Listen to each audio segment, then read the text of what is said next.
Good morning, everyone. Happy Thursday. Happy Wednesday. Sorry about that. Happy Wednesday, and welcome to our class on the as-is contract. Guys, today we're going to go over the purchase contract, which is known as the as-is purchase and sales contract.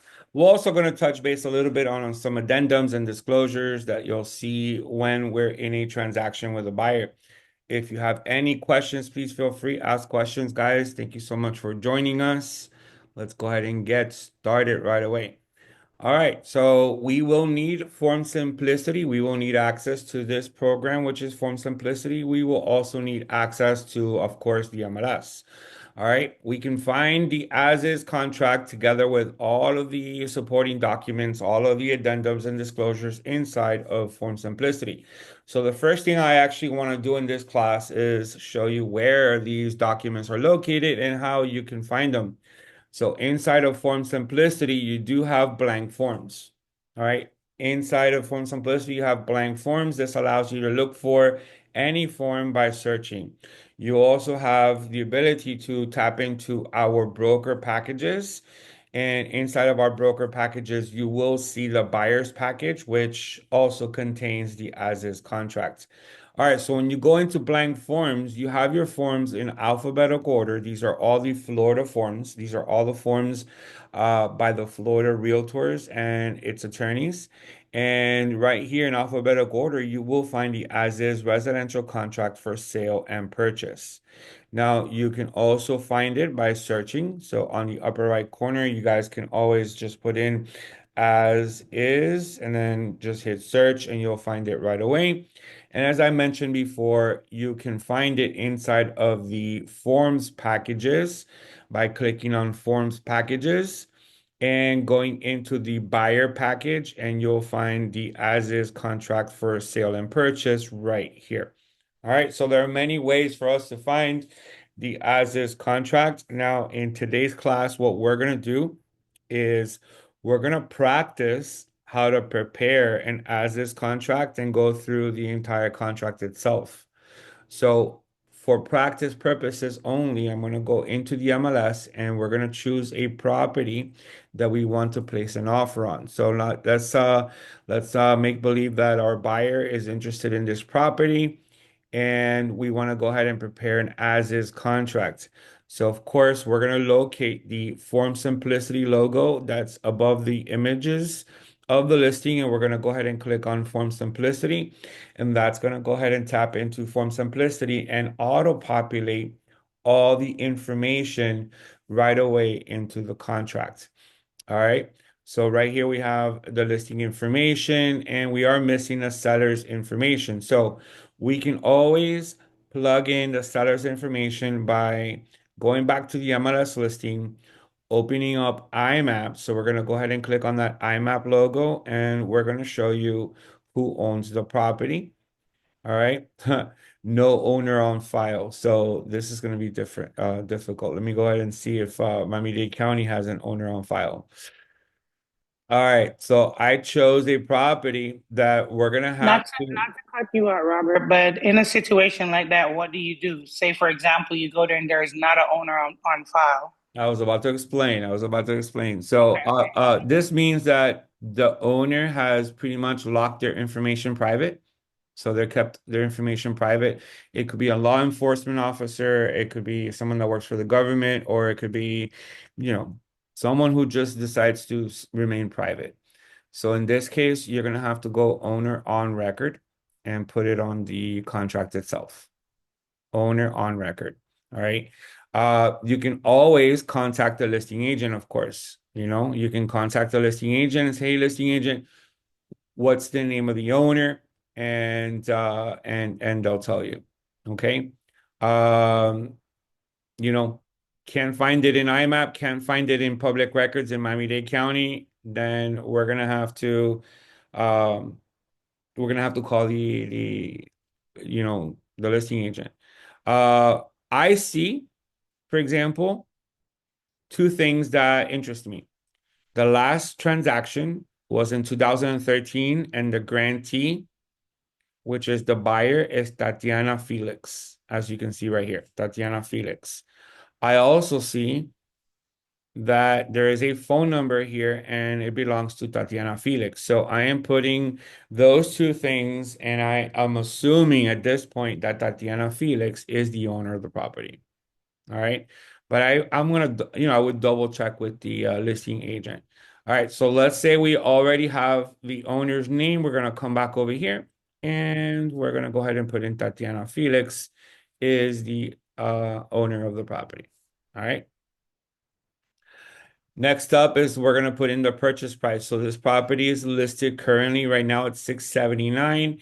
Let's go ahead and put in a purchase price of, let's say, $650,000. All right, so 650,000, and you put in the purchase price. Now it's time to put in our buyer. So I'm gonna go ahead and work with Michael Jordan as my buyer. And though that's where the buyer's name goes. If it's multiple buyers, you're gonna put in the word and then put in the other buyer. If there's three or four buyers, you're gonna have to do the same thing. Hopefully, they formed some type of LLC, and you can just put in the LLC's name. All right. Otherwise, you're gonna have to put in the full name of the person that is buying the property. All right. Then we're going to go ahead and click on Save to a Transaction. Save to a transaction. We're going to go ahead and select here that the transaction name is going to be the same as the address. And I'm going to go ahead and put in over here Michael Jordan. All right. Let's put in Michael Jordan, and the property type is residential and the transaction type is purchase. All right. So we have all of this in place. We're going to go ahead and click on Save to a New Transaction. All right. So now we have all the information in place. Now it's time for us to add the forms. All right. So what do we need? We need that as is contract. So we're going to go ahead and click on Add Forms Packages. We already prepared the package for you, and we have pre-filled certain items on this as is contract. So we're going to go ahead and select here. We're going to select the buyer package, and we're going to uncheck everything. We don't need everything. All right. What do we need? We need the as is contract for sale and purchase. I'm going to go back over here to Matrix real quick and confirm the year this house was built. It was built in 1994. All right, so if it was built in 1994, then we do not need the lead-based paint disclosure, right? We don't need the lead-based paint disclosure. If it was built in 1978 or prior to 1978, then we would need the lead-based paint disclosure. Another thing that I'm going to go ahead and confirm, is there an HOA here? And if there is an HOA, type of association, HOA, and it's 286 a month or 286 quarterly, so there is an HOA. I'm going to go ahead and take the opportunity and select the homeowners association community disclosure. If you were buying a condo, then you would be adding the condominium rider, right? You would be adding the condominium rider. I'm also going to take the opportunity and add the addendum to a contract. We are definitely going to use addendums in a transaction, so you might as well add an addendum already, and you can always prepare multiple addendums. And the last thing I want to add is our compensation agreement, seller to buyer broker, right? We want to assure that we get compensated. So we are going to ask the selling agent, the listing agent, if the seller is paying any type of compensation. If they are, we're going to prepare a compensation agreement with the amount that the seller is contributing to us as the buyer broker. All right. We're going to go ahead and click on add to a transaction, save here, and we now have the forms inside of our transaction, as you can see right here. All right. So let's jump right into the as is residential contract for sale and purchase. So let's go ahead and click on it and let's review this contract. All right, so the first page is line number one is the seller. So I don't like it all caps. So I'm gonna go ahead and just do this. Tatiana Felix. All right.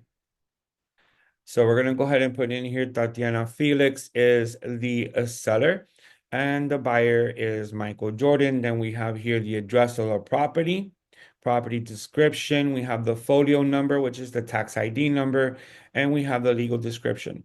If at any time you didn't auto-populate the information and you need the folio number and you need the legal description, you can always go to IMAP and right up here, that's the parcel ID number, also known as the folio number. You can copy that. And down here, you have the legal description. You can always copy the legal description and go paste it onto the contract itself. All right. So if you auto-populated the information like I did, it'll show up on your contract.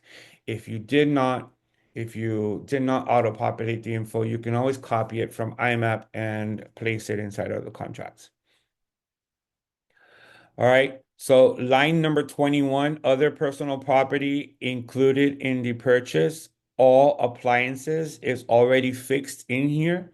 If there's any other personal property, let's pretend that there is a jacuzzi outside in the backyard and it's not one of these built-in jacuzzis that's underground. It's one of these above ground jacuzzis and they are including the jacuzzi in the sale of the contract of the property, then you're going to come over here and you're going to put in all appliances and you're going to go ahead and put in jacuzzi. All right. So I'm not sure if that's how you spell it, but whatever. Let's go with jacuzzi there.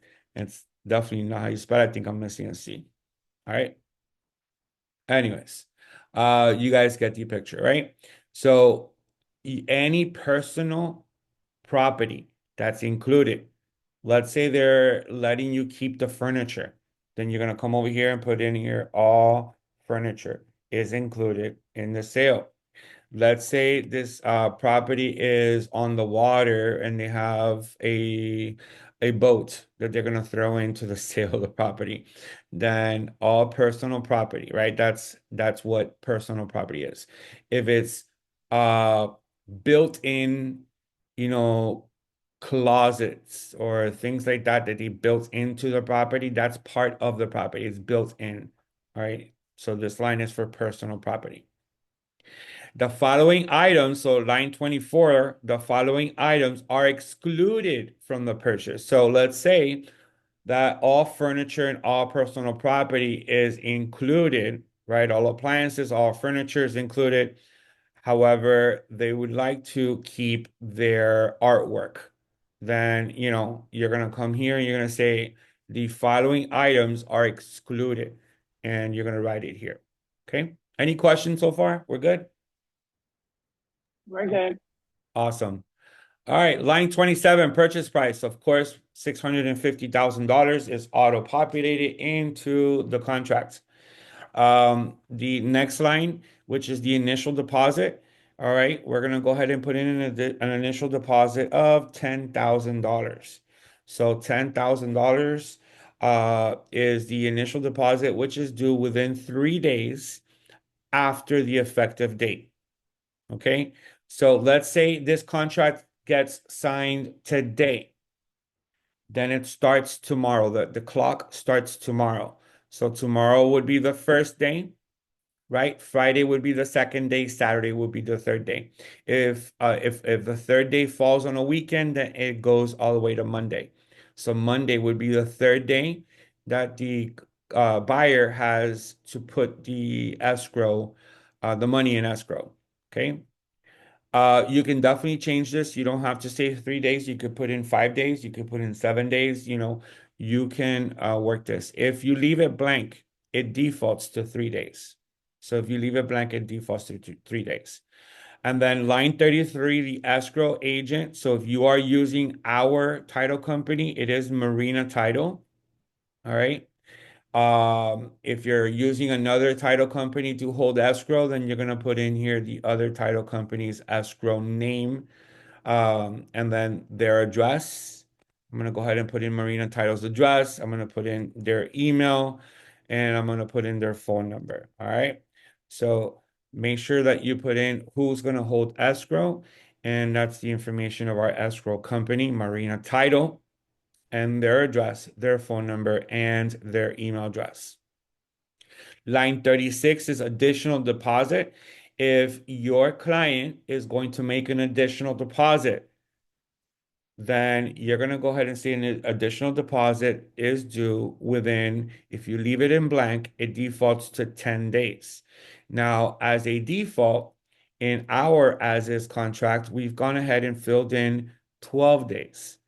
So depending on the inspection period and when that expires, and if you're going to give an additional deposit, you would like to give that additional deposit after the inspection period is complete. So we're going to go ahead and leave it in 12 days, and we're going to do an inspection period of 7 days. All right, so an additional deposit of $10,000. Okay, so now a total of $20,000 will be in escrow as a deposit. All right. Moving on to line 39, which is financing. If your buyer's financing, then you're going to place right over here the percentage that your buyer's going to finance. So let's say our buyer is doing an FHA financing, and they're going to come in with 3.5% down. Let's just make it easier. They're going to come in with 5% down. So we're going to place here that they are going to finance 95% of this transaction. Notice how automatically down here in line 41, the balance to close is, or line 42, sorry, balance to close is now auto-populated. So basically, 5% of 650 equals to 10,000 plus 10,000 plus 12,500. So basically, it equals 32,500, and that is 5% of $650,000. Okay. That is your down payment in total, $32,500. If your client's going to finance 80%, then you're going to come here, you're going to put 80%. Balance due at closing is now $110,000.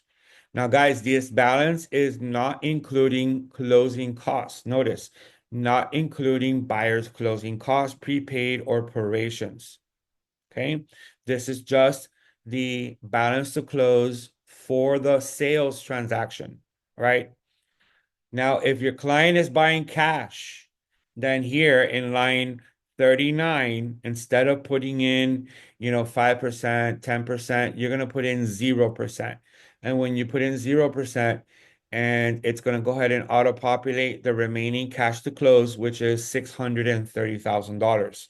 So 10,000 and 10,000, that's 20,000 plus 630,000. That is a total of $650,000. All right. So determine how much is financing. Let's go ahead and come back over here and put 95%. 95% financing. So balance to close is $12,500. Any questions with that one?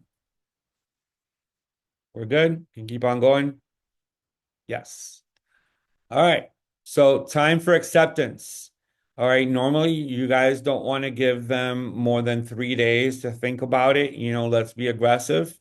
So I'm going to go ahead and put in that they need to accept our offer by September 1st, which September 1st happens to be a holiday. So let's do something here. Let's put in September 2nd, which is Tuesday. All right. So time for acceptance, September 2nd. That means that if I submit the offer today, they have all day today, all day tomorrow, and then the weekend, and then all day on Monday and Tuesday to accept the offer. So that's 5 days. If I want to make this super aggressive because my buyer cannot just wait and see what happens, then we're going to come over here and we're going to say, we need this contract to be accepted by no later than August 30th, which is Saturday. All right. So that would be all day today, all day tomorrow, all day Friday, and all day Saturday. Contract needs to be accepted. Can this be extended after you send the offer? Yes. So let's say the seller decides to accept your offer on Monday. Then all we need to do is put in an addendum that extends the time for acceptance. Okay. Closing date. All right. There's many ways that we can do the closing date. You can put in a calendar date, or you can put in honor before 30 days or honor before 45 days. So right here, you guys can put in whatever you like. I like to put in on or before 45 days. Typically, if you put 45 days, you should be able to close, right? Financing should be approved within 30 days, and you can close anytime after that. If you put in honor before 30 days, that's cutting it really close, and you're going to find yourself in a situation where you have to file for an extension. Right? I mean, if you reach the 30-day mark and you're not closed yet, or you're not clear to close, you're going to have to ask for an extension. So why not just go ahead and put in honor before 45 days, or just put in a calendar date that equals to 45 days, right? Any lender, in most situations, should be able to approve the buyer, and everything should fall into place within those 45 days. So let's not waste time trying to extend these contracts later on, and let's just put in honor before 45 days. All right. So extension of closing date right here, occupancy and possession. All right. So you can read through this and you can see what happens. So this is pretty much going to be a little bit about occupancy and possession. So when does the property get occupied or possessed by the buyer? So you're gonna go and read through this. Sometimes the property is going to be subject to a lease after occupancy and after closing. Sometimes the seller would like to stay in the property for a week or two. If that's agreed upon, then read through this here. Check if property is subject to lease or occupancy after closing. So you want to check this here. Assignability, is this contract open to being assigned to someone else? So read it thoroughly here. It says buyer may assign and thereby be released from any further liability under this contract. Normally, no one likes to see that, right? If you're putting it in a contract, you want to be held accountable. So the one that is checked here is may assign but not be released from liability under this contract. So, wholesalers, right? People that do wholesale and they put in a contract on a property and then they quickly reassign this contract to someone else. That's usually the case. May assign, but not be released from liability under this contract. And then you have that third option, which is may not assign this contract. All right. So obviously, if the seller does not agree on assignability, then oftentimes you're gonna have to end up check this one. Okay. All right, moving on to financing. If this property is being financed as a cash transaction, then you're going to go ahead and select letter A. This is a cash transaction with no financing contingency, right?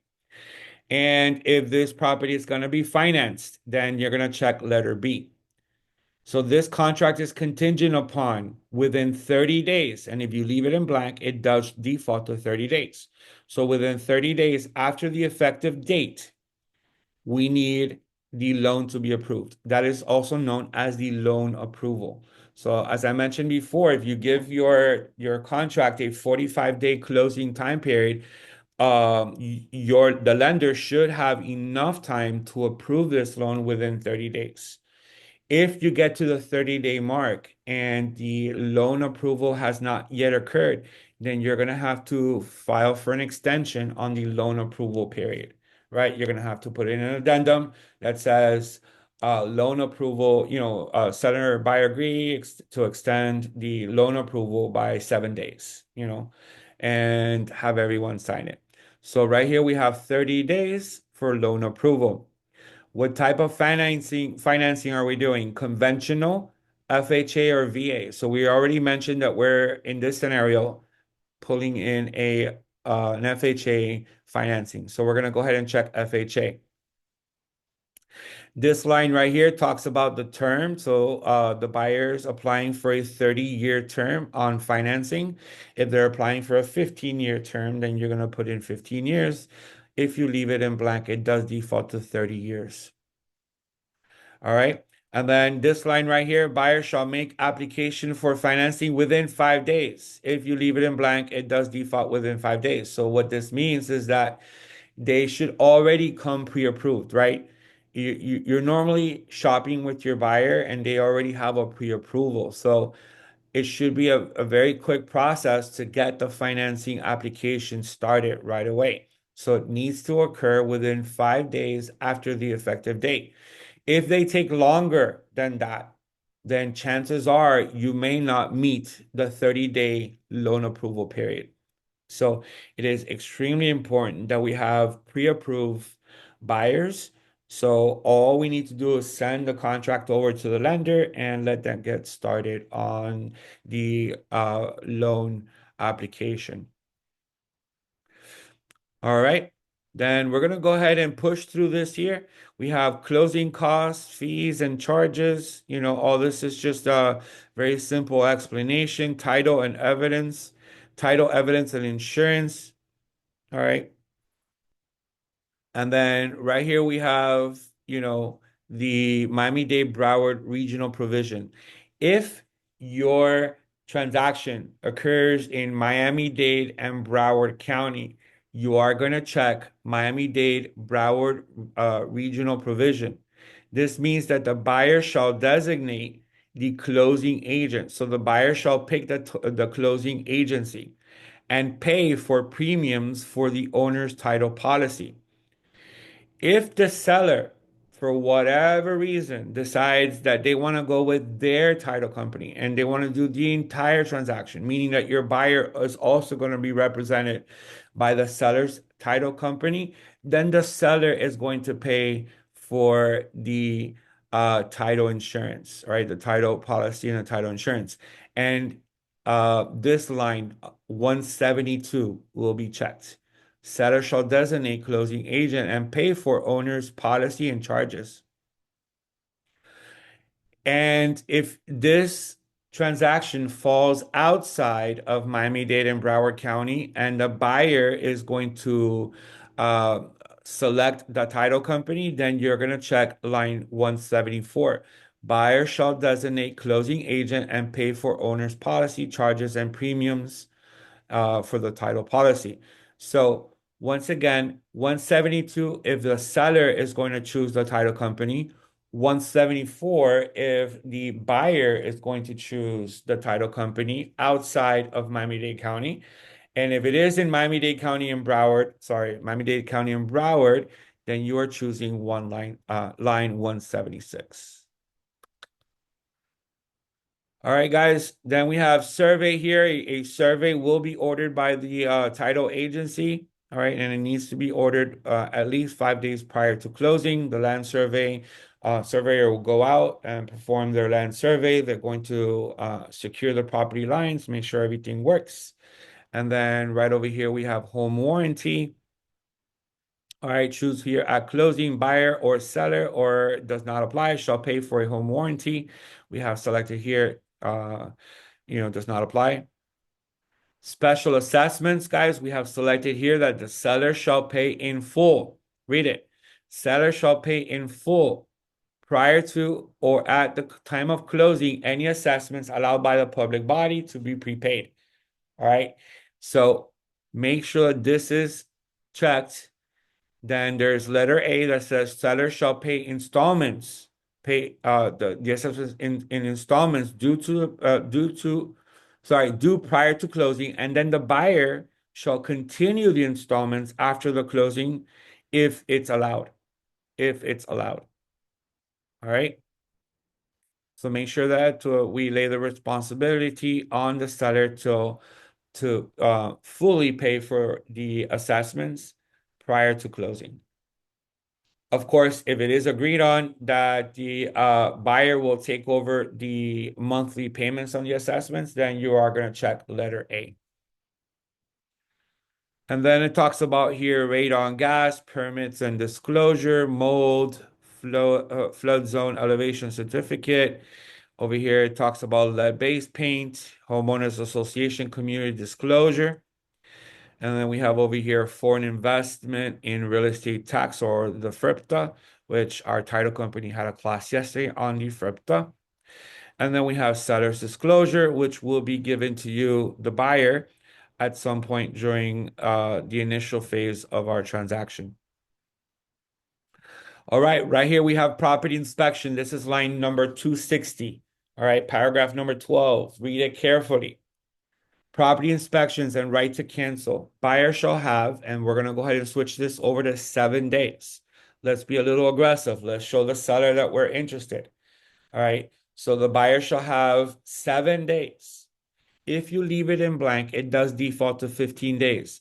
Not many sellers want to see a 15-day inspection period.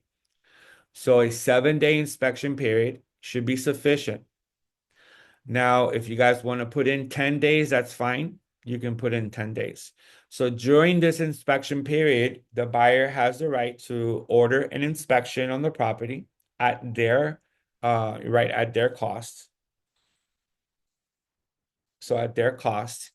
And then after that, they can decide whether they're going to follow through with the contract or if they're going to try and negotiate any type of seller credits, or they can ultimately just walk away from this contract and receive their initial deposit returned to them in full. So the property inspections and right to cancel protects the buyers 100% throughout the inspection period. So with no questions asked, they can cancel. Usually, if they're very interested in the property, they're going to go through the inspection. And if some issues arise during the inspection, they're going to try and ask for some type of seller credits, credits towards closing costs, credits to fix the AC or replace the AC, things like that. Okay. So that is your inspection period. Make sure you know what the inspection period is, when it begins, when it ends, and your rights. All right. The inspection period begins the day after effective date. So if we put in 7 days and today's the effective date, then the inspection period begins tomorrow, Thursday, and it runs through the following Thursday. All right. Guys, if the inspection period ends on a Sunday or Saturday, then it's going to be Monday, right? It's going to be Monday. Walkthrough inspection. We have here the walkthrough inspection is usually done 1 day prior to closing or on the morning of closing. All right, so everything needs to be in place. Everything needs to be in order and working conditions. If for some reason the house has been tampered with or there are certain items that are no longer working during the walkthrough inspection, then the closing can be delayed. All right.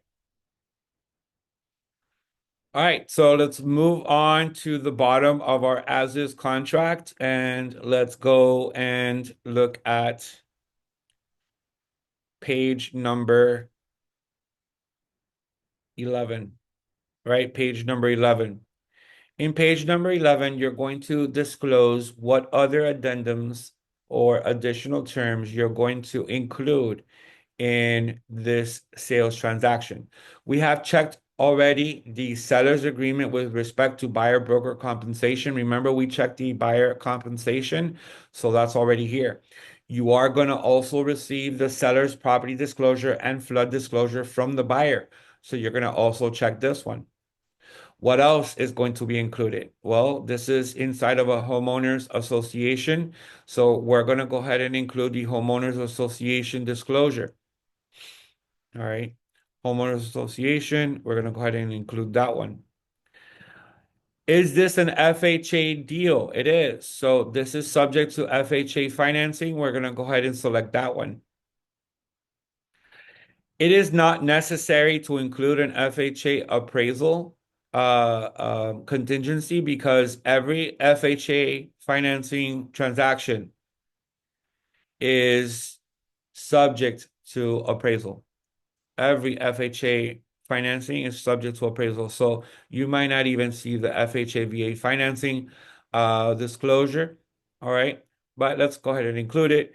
This house was not built by before 1978, so we don't need the lead-based paint disclosure. So guys, just go through this and make sure that you select the items that are going to also be included in the sale.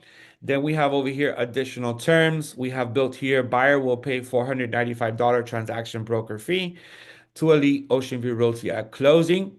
And then we have seller shall close any open or expired permits or code violations against the subject property at seller's sole cost prior to closing. This provision shall supersede paragraph 12C on the contract. So you want to go back to 12C and kind of review what it talks about when it talks about closing of these permits. If there are any other additional terms, you have several lines here in which you can build in the additional terms.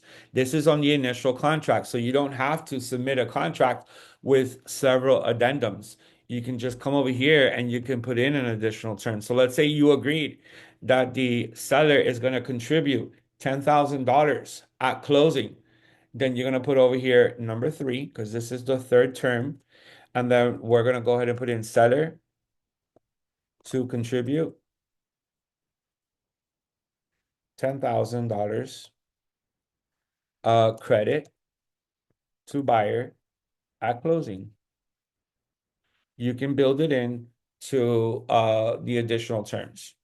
All right. So any additional terms like AC must be replaced, air conditioning must be replaced, or maybe there's going to be a contingency on the buyer selling their own property. Then you can put it over here.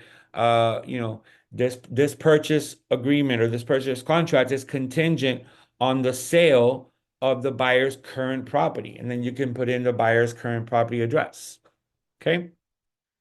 Any questions on the additional terms and what to write? You guys are good. Kenneth, Joanna, Claudio, Crystal, Alex, we're good. We're good, Robert. Awesome. Sounds good. That means we're doing a great job. That means we're very clear. Yep.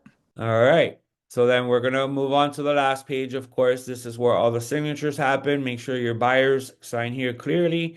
Make sure then, of course, when you send this offer over to the seller, that they sign this clearly. Now, guys, if you have three buyers, then this is space number one for buyer number one, buyer number two, and then just go ahead and plug in a signature up here for buyer number three, and then put in the date right here. You can do this inside of the e-sign, right? We can do this inside of the e-sign. And then, of course, make sure your name is down here, Elite Ocean View Realty, and then the listing agent name and the listing brokerage name. All right.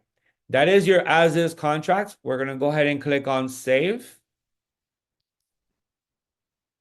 And we're going to close it, right? We're going to close it. Now, I did include the fact that we're doing this as an FHA and we don't have the FHA appraisal here.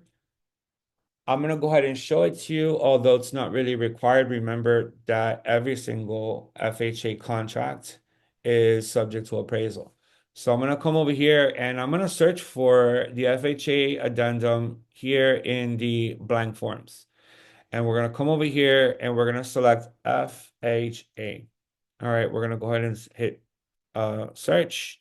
And right here we have the FHA, all right, addendum right here. It's the Florida Realtors FAR bar. You don't want the FAR residential contract addendum. You want the Florida Realtors FAR bar contract and addendum. We're going to go ahead and select it and hit to add to the transaction.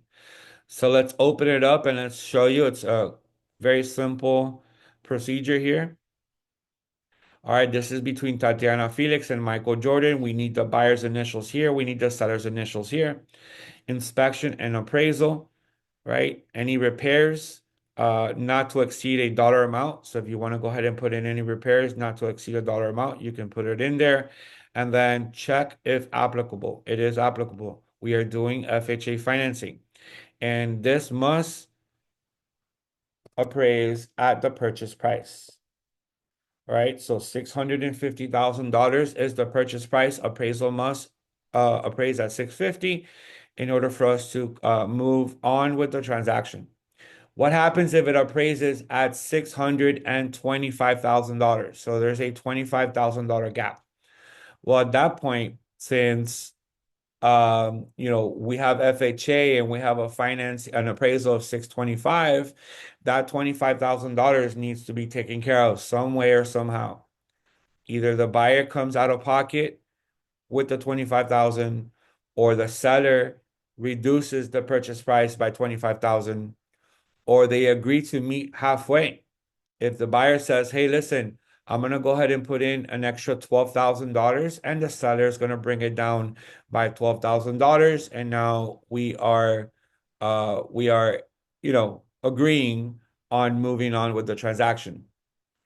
If the buyer or seller cannot agree on the new purchase price because of the appraisal, then this contract can be canceled and the buyer will get their full deposit returned to them because it needs to appraise, right? Every single FHA offer is subject to appraisal.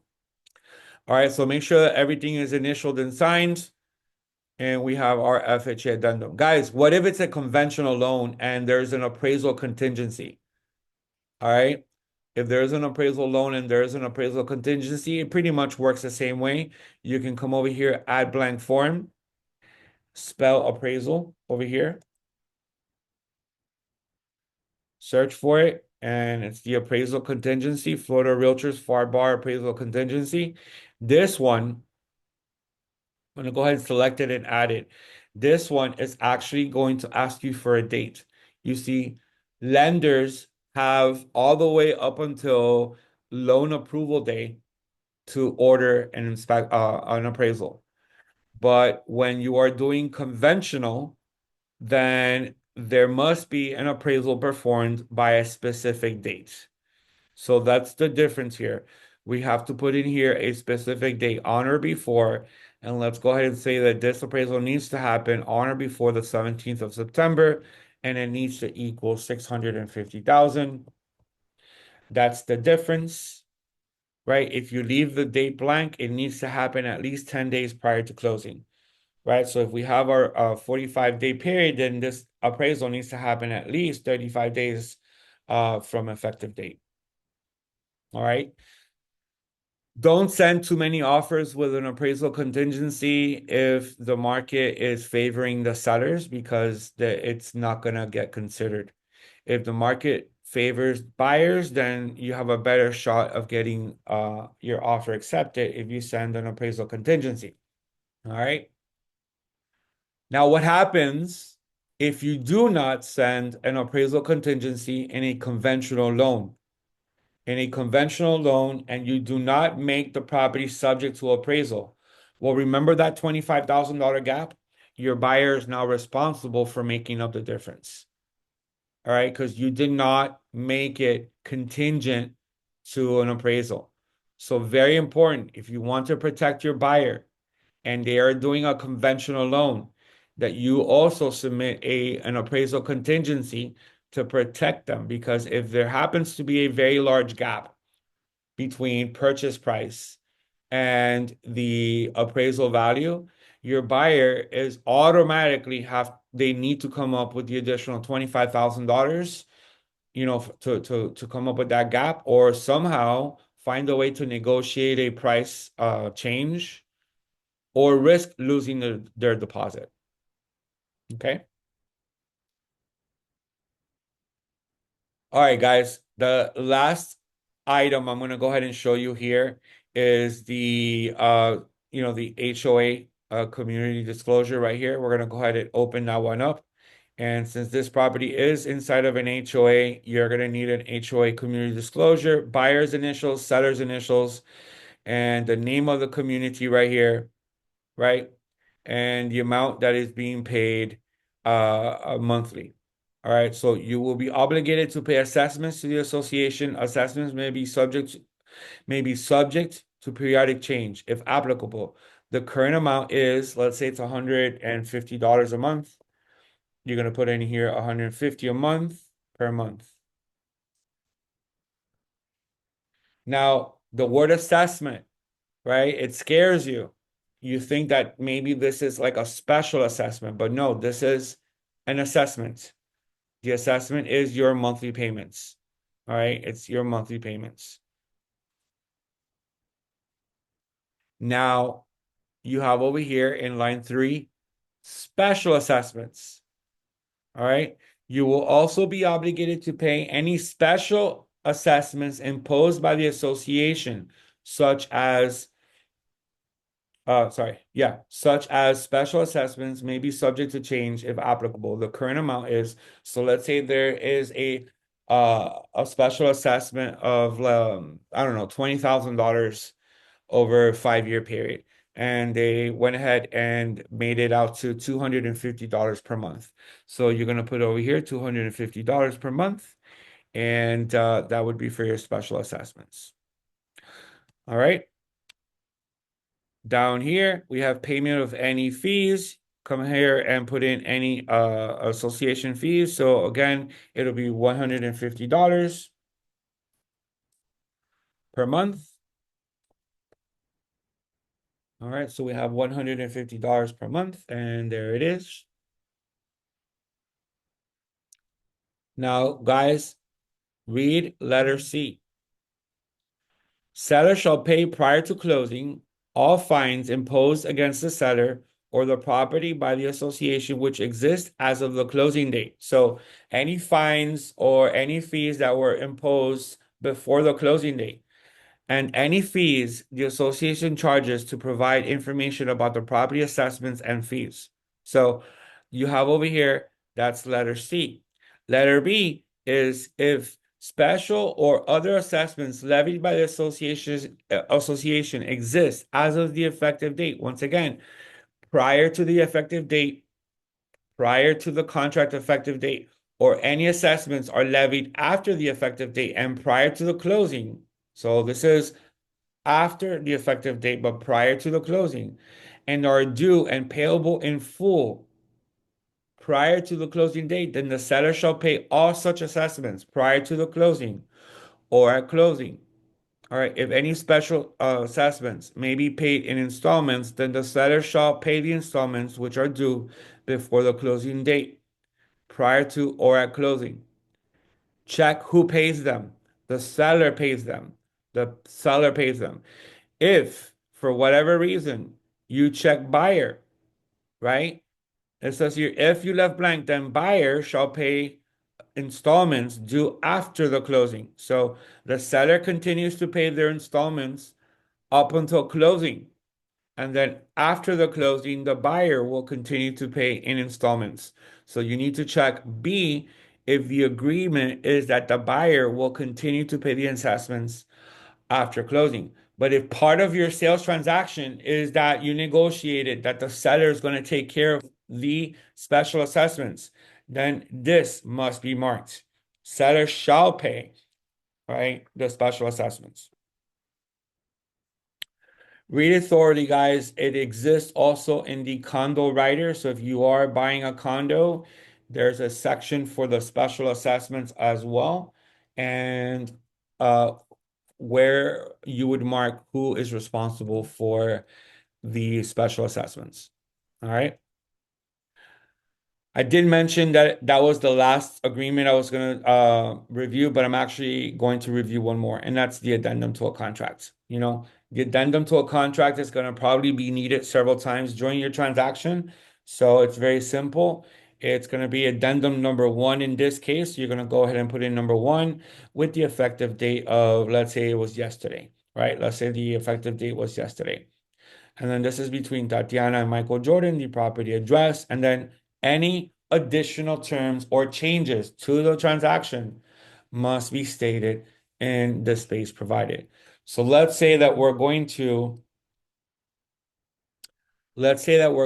extend the inspection period.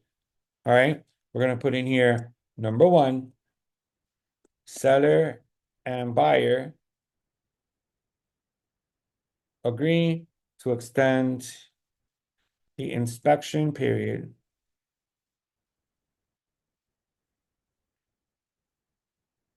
and then just put in a date to September, I don't know, 10th. All right. That's one thing. If you're going to extend the loan approval, if you're going to extend the appraisal contingency, if you're going to extend the closing, same thing.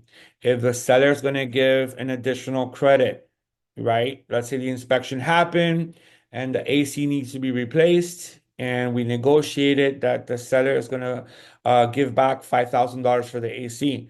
Then seller to credit buyer with $5,000 at closing for the AC replacement.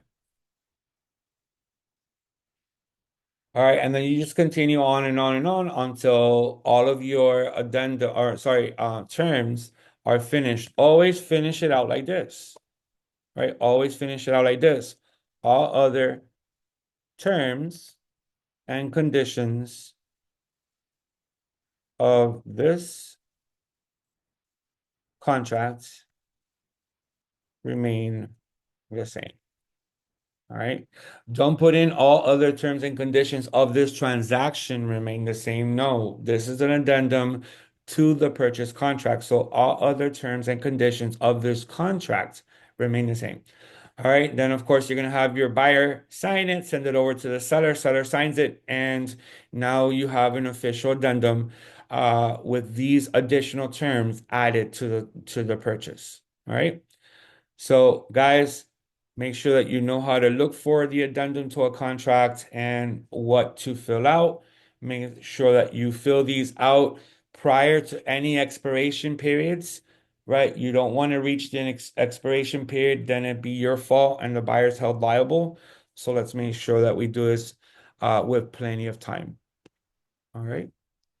All right, guys, so that's going to end our course for today, reviewing the as-is contract, reviewing some additional documents that are usually going to be used when purchasing a property.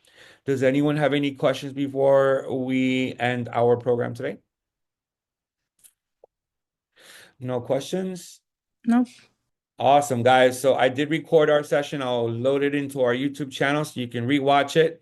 All right. So thank you so much for joining us. And as a reminder, we have another class tomorrow. We kind of switched our day, so we do have another class tomorrow, and then in person on Friday from our Coral Gables office. We're going to review the entire appraisal process. So if you're curious as to what goes on in an appraisal and how you can maybe challenge a lower appraisal or a higher, not a higher appraisal, but a lower appraisal, then that's the class for you. Join us at our Coral Gables office on Friday at 10 a.m., guys. So thank you so much for joining us and have a great day, everyone. Thank you. You too. Thank you. Bye now.